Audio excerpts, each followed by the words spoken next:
Hello everyone, my name is Vaishnavi and I'm Pandit, and I have done my BE graduation from Dhole Patil College of Engineering in IT branch. And after that I have joined QSpiders, Hadapsar. I have done courses. First of all, I took full stack development, in which my first class was SQL database. I have taken the Vivek sir class, and it was really great. I got to learn about various topics in SQL, and after that I have joined core Java of Akshay sir, and I got a very good idea about it, and also my logical thinking about the code, about the presentation, everything got developed very nicely and neatly. I got very much idea about the core Java because of Akshay sir. And after that I have done my web take from Sudesh sir. I completed my HTML, CSS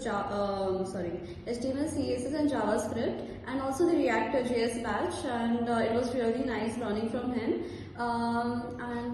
That's about the all the courses. I have also done the advanced Java class, but I didn't completed it because after that I got placed in Patil company, which is in Banner, and this is all because of the QSpiders. I got placed, and really grateful for all the faculties, for all the staff, admin staff, for everyone for helping me so much. They